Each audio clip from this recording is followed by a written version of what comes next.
Hello, it's your reading buddy, and I'm back with Law 3, the third law of the 15 invaluable laws of growth. Have you watched law number 1? Have you watched law number 2? Do you have your growth journal? Have you started writing the applications? And have you started doing something to grow every day of your life? I encourage you to start taking actions. Don't just listen. Listening is good, but let's start taking actions because we want to grow. We don't just want to be entertained, right? We actually want to grow. So let's do this. Now we are moving to law number 3, and that is the law of the mirror. You must see value in yourself to add value to yourself. Personal development is the belief that you are worth the effort, time, and energy needed to develop yourself. Quote by Dennis Wakely. I often ask myself what keeps people from being successful. I believe all people have the seeds of success within them. All they need to do is cultivate those seeds, water them, feed them, and they will begin to grow. That is why I have spent my life trying to add value to people. I love to see people blossom. So why do many people fail to grow and reach their potential? I've concluded that one of the main reasons is low self-esteem. Many people don't believe in themselves. They don't see the possibilities that God puts in them. They possess 100 acres of possibilities, yet never cultivate them because they are convinced that they won't be able to learn and grow and blossom into something wonderful. Potential squashed. That was the case of Jonetta McSwain, whose story I recently learned about. For more than 30 years, she was someone who saw little value or potential in herself. But to be honest, there were many legitimate reasons for her poor perception of herself. She was born to a single mother who didn't want her and told her so. She and her sister Sonia, who was a year older, along with a cousin, spent the first 5 or 6 years of their lives being raised by their grandmother in Birmingham, Alabama. But the house was also shared by 3 uncles who abused all 3 of the children psychologically, physically, and sexually. Jonetta was scarred both physically and emotionally. By the time I was 5 years old, says Jonetta, I had already started to believe that I was not only inferior, but I was also a child abandoned by her own mama. As a child, I had no place, no voice, and no worth at all. When Jonetta and Sonia's mother learned about the abuse, she moved the 3 girls to a new home. But the abuse continued, this time from the men her mother brought home. Sonia ultimately responded by living on the streets and turning to crack cocaine. Jonetta avoided drugs, but she spent much of her time on the streets and dropped out of high school in the 11th grade. She had her first child out of wedlock at age 19, then a second child in her mid-20s. For the most part, she lived in government-supported housing and on government assistance, and relied on her boyfriends for additional support. To keep herself in designer clothes, she resorted to shoplifting. Sonia's perspective poignantly sums up the state they were in. Everybody's my family been in jail, on drugs, they didn't finish high school, so what I got to live for? What I got to amount to? Nothing. What I got to accomplish? Nothing. A look in the mirror. Jonetta's 30th birthday caused her to look in the mirror. She didn't like what she saw. She writes, that day, I woke up and realized I had absolutely nothing to celebrate. No money, no full-time job, no home, no husband, and no clue, not even the will to do better. At last, I knew it was time to make some changes. She wasn't happy with her life, and she realized that if she continued in the same direction she was going, her 2 sons would also be headed for trouble. As far as she knew, not a single male member of her family had ever finished high school. Many died young or ended up in jail. She didn't want that for her boys. For Jonetta, the process started with her working to get her GED. She took a 12-week course to prepare and then took the test. She needed a score of 45 to pass. She received a 44.5. But she was determined to make something of herself, so she scheduled a retake at her first opportunity. When she passed, she was excited to be chosen to speak at the graduation ceremony. No one from her family bothered to attend. Jonetta knew that if she was going to change, she needed to leave Birmingham and get a fresh start.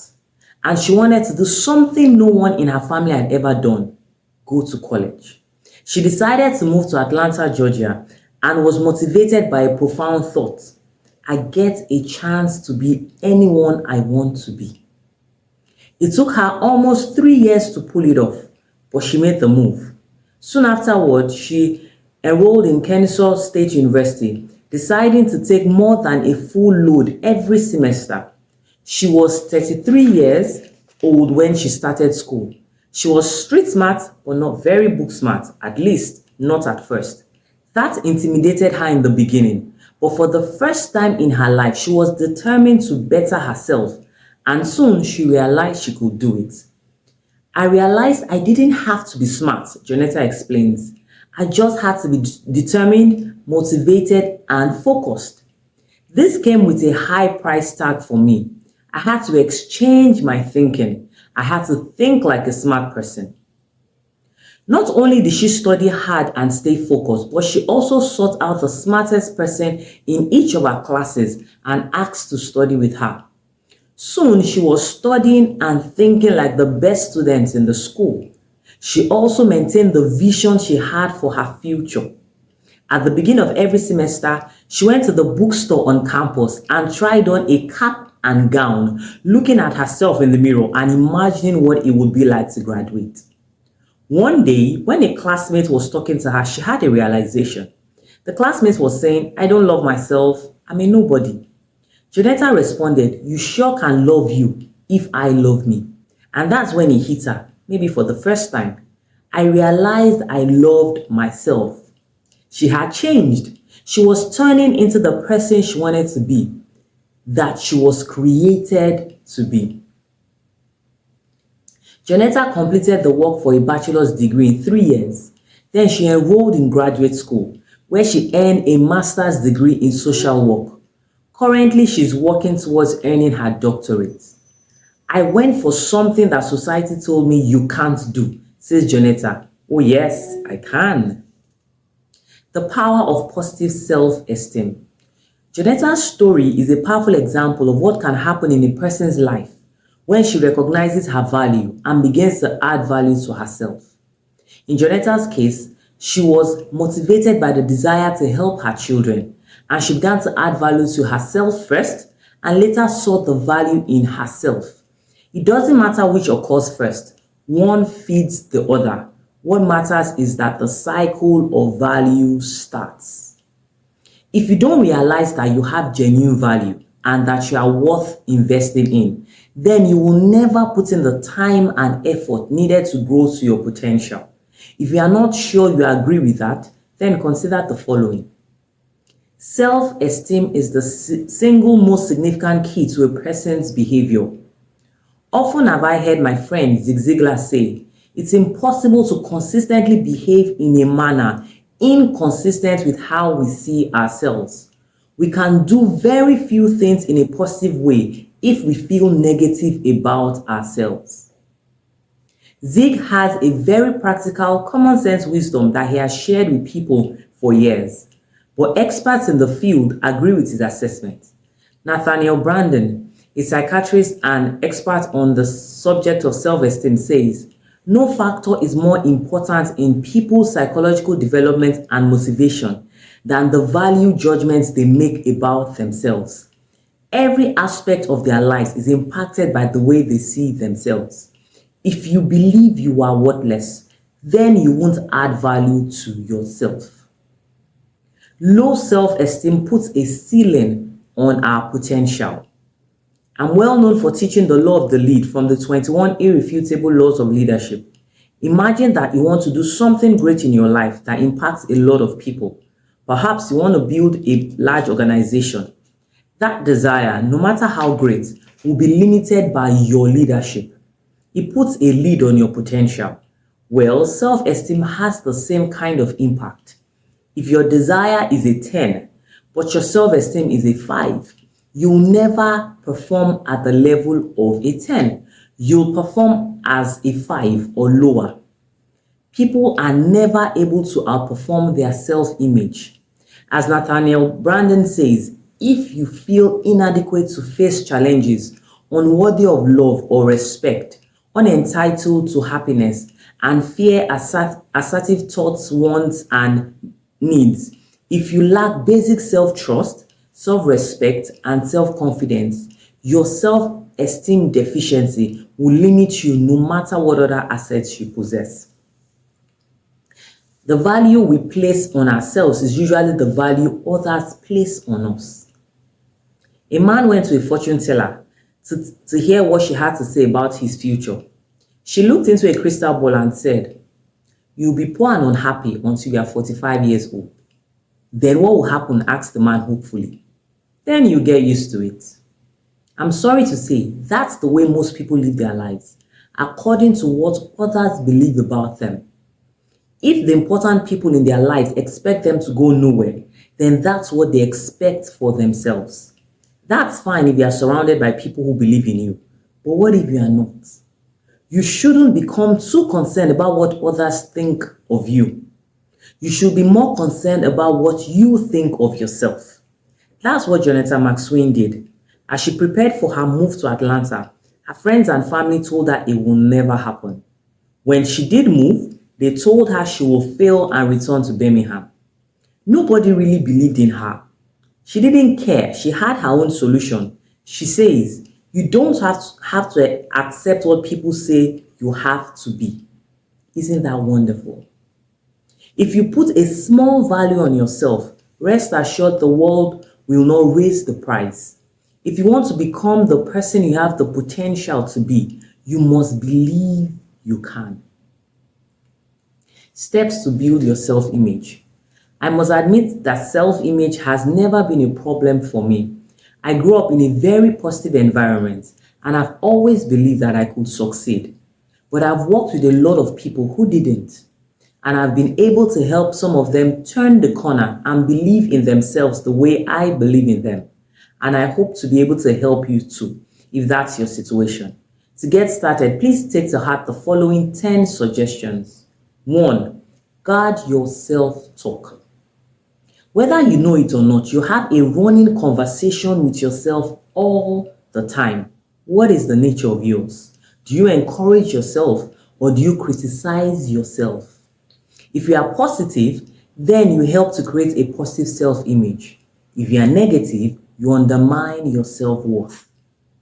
Where does negative critical self-talk come from? Usually from our upbringing.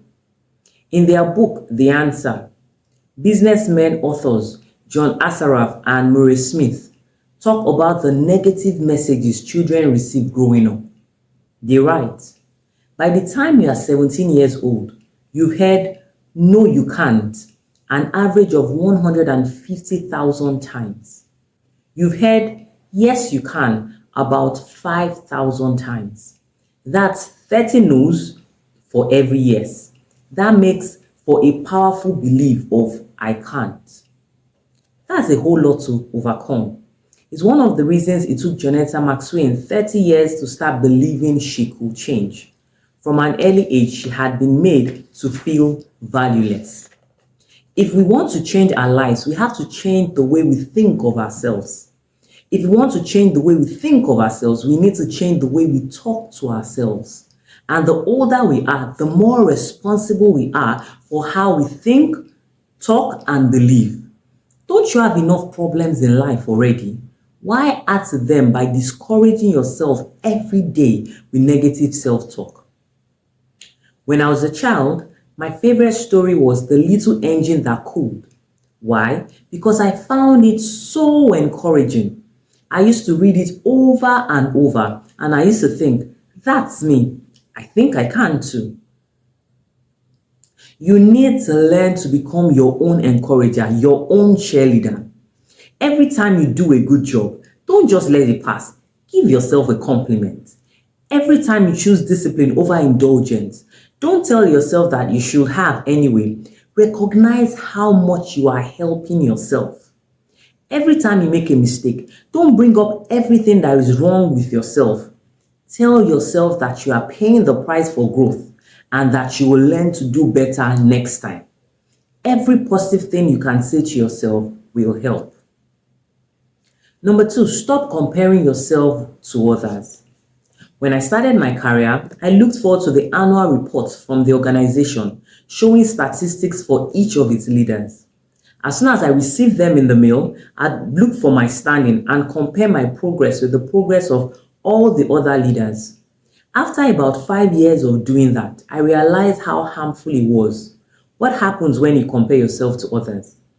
Usually, it's one of two things. Either you perceive the other person to be far ahead of you and you feel discouraged, or you perceive yourself to be better than the other person and you become proud. Neither of those two is good for you, and neither will help you to grow. Comparing yourself to others is really just a needless distraction. The only one you should compare yourself to is you. Your mission is to become better today than you were yesterday. You do that by focusing on what you can do today to improve and grow. Do that enough, and if you look back and compare the you of weeks, months, or years ago to the you of today, you should be greatly encouraged by your progress. Number three, move beyond your limiting beliefs. I love the old comic strip Shoe by Jeff McNally. In one of my favorites, Shoe is pitching in a baseball game. In a conference on the mound, his catcher says, "You've got to have faith in your curveball." It's easy for him to say, grumbles Shoe. When it comes to believing in myself, I'm an agnostic. Unfortunately, that's the way a lot of people think about themselves. They don't believe that they can accomplish great things. But the greatest limitations people experience on their lives are usually the ones they impose upon themselves. As industrialist Charles Schwab said, when a man puts a limit on what he will do, he has put a limit on what he can do. That was true for Jonathan McSwain. As soon as she changed her self-limiting thinking, she was able to change her life. Author Jack Canfield offers a solution to self-limiting thinking. In his book, The Success Principles, he recommends the following 4 steps to transforming limiting beliefs into empowering beliefs. Identify a limiting belief that you want to change. Determine how the belief limits you. Determine how you want to be, act, or feel. Create a turnaround statement that affirms or gives you permission to be, act, or feel this new way. That's really good advice. Once you do it, repeat that turnaround statement to yourself every day for as long as you must in order to change your self-limiting thinking. For example, let's say you would like to learn a foreign language to improve your career or better enjoy a vacation, but you don't think you can do it. Once you've identified that belief, define how not learning that language is limiting you. Then describe what it will be like when you learn that language. How will it make you feel? What will it enable you to do? What might it do for your career? Then write an empowering statement that affirms your ability to learn the language, outlines the realistic process you will use to learn it, and describes how you'll be impacted by this growth. Remember, in the end, it isn't what you are that holds you back, it's what you think you are not. Number 4, add value to others. Because people with low self-esteem often see themselves as inadequate or feel like victims, which often starts because they actually have been victimized in their past. They focus inordinately on themselves. They can become self-protective and selfish because they feel that they have to be to survive. If that is true of you, then you can combat those feelings by serving others and working to add value to them. Making a difference, even a small one, in the lives of others lifts one's self esteem. It's hard to feel bad about yourself when you are doing something good for someone else. In addition to that, adding value to others makes them value you more. It creates a cycle of positive feeling from one person to another. Number five, do the right thing even if it's the hard thing. One of the best ways to build self esteem is to do what is right. It gives a strong sense of satisfaction. And what happens when you don't do the right thing? Either you feel guilt, which makes you feel bad about yourself, or you lie to yourself to try to convince yourself that your actions weren't wrong or weren't that important. That does harm to you as a person and to your self esteem. Being true to yourself and your values is a tremendous self esteem builder. Every time you take action that builds your character, you become stronger as a person. The harder the task, the greater the character builder. You can actually act yourself into feeling good about yourself because positive character expands into every area of your life, giving you confidence and positive feeling about everything you do. Number six, practice a small discipline daily in a specific area of your life. When I began my career as a minister, one of the things I did was walk a little bit every day on my Sunday sermon. As I talked to my peers, I found out that this was not the way most people in my position did things. Most of my colleagues started their preparation on Friday. I couldn't understand why they would do it that way. It was like facing a mountain, overwhelming. However, I found that if I chipped away all week, by the time Friday came, I was confident that I could complete the task. If there's an area in your life that seems overwhelming to you, health, work, family, or something else, try chipping away at it a little bit every day instead of trying to tackle it all at once. Since your self-worth is based upon the positive habits, actions, and decisions you practice every day, why not build your self-esteem and tackle your biggest problems at the same time? Don't fret or worry about it. Do something specific about it. Discipline is a morale builder. Boost yours by taking small steps that will take you in a positive direction. Number seven, celebrate small victories. This next suggestion is really a follow-up to the previous ones. When you do the right thing or you take a small step in the right direction, what is your emotional response? What kind of things do you tell yourself? Are your thoughts like this? Well, it's about time. I didn't do as much as I should have.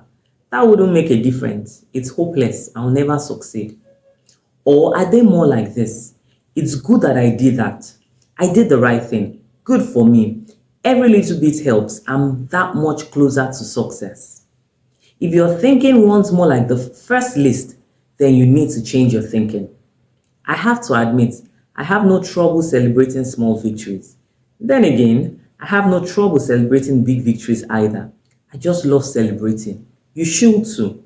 Taking a break to celebrate is good for you. If nothing is ever good enough, you can lose heart.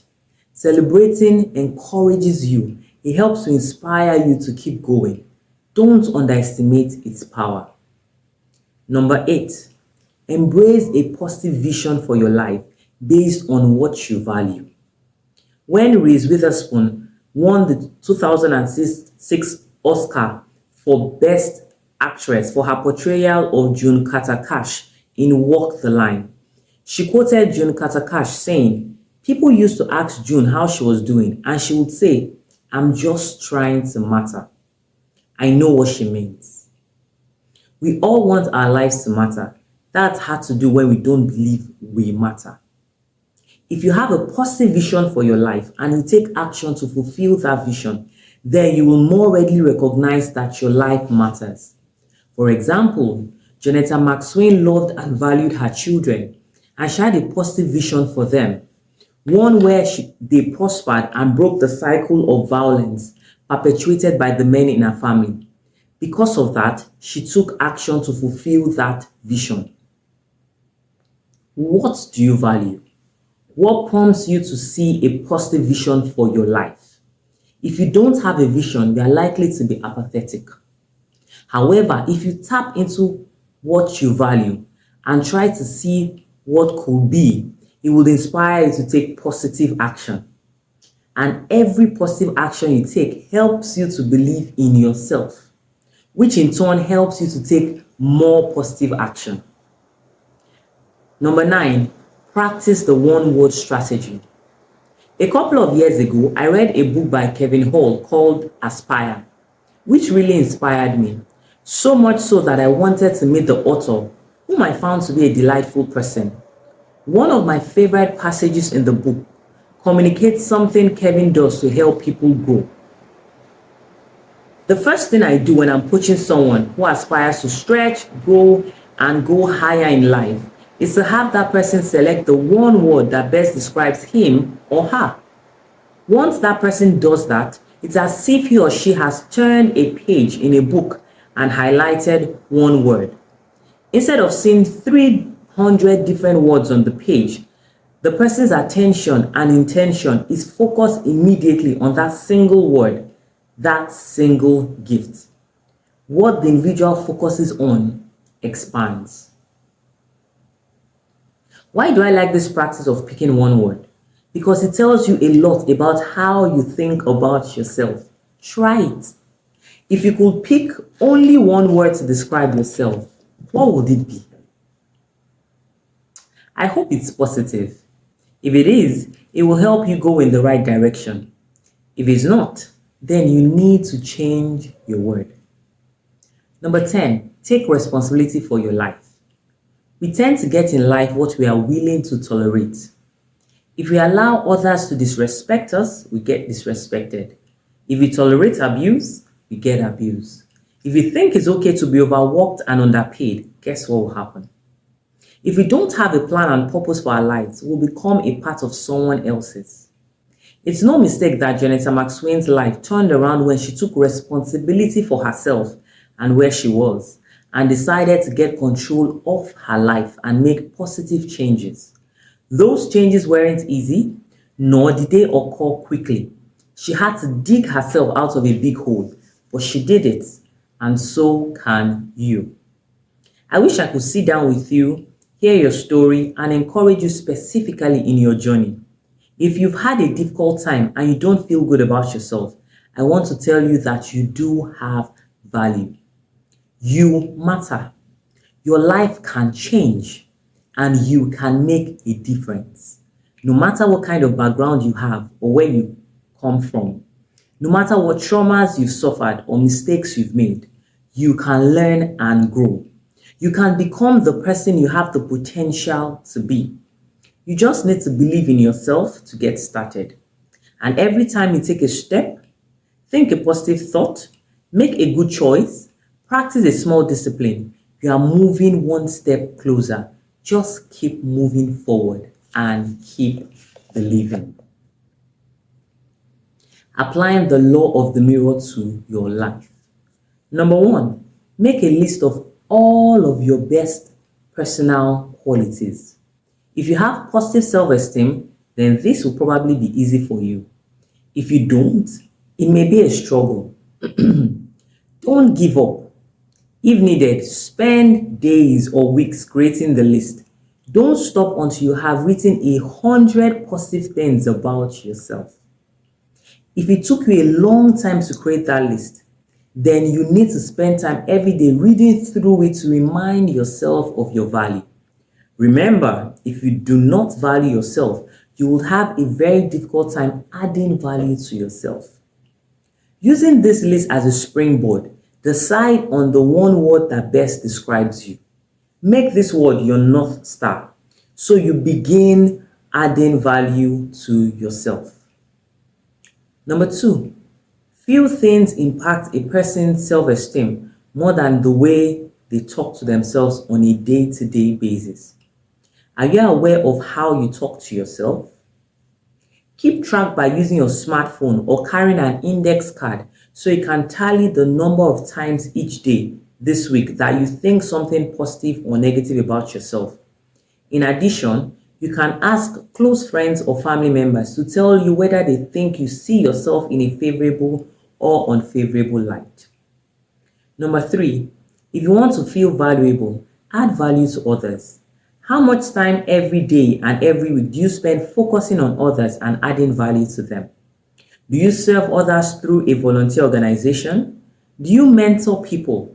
Do you give assistance to others less fortunate than yourself? If you aren't doing so already, find a way to serve and add value to others on a weekly basis. Do something that utilizes your strengths, benefits others, and makes you feel good about yourself. Start small. If you're already serving, then do more. It's a good rule of thumb to give a tenth of your time to serving and adding value to others. So, for example, if you work 40 hours a week, devote 4 hours to serving others. Thank you so much for listening. I encourage you to write in the comment section what jumped at you, what inspired you in this chapter. And please, let's endeavor to do the application. Write in your growth journal. Let us do the work so we can see the result. Bye. Have a lovely day.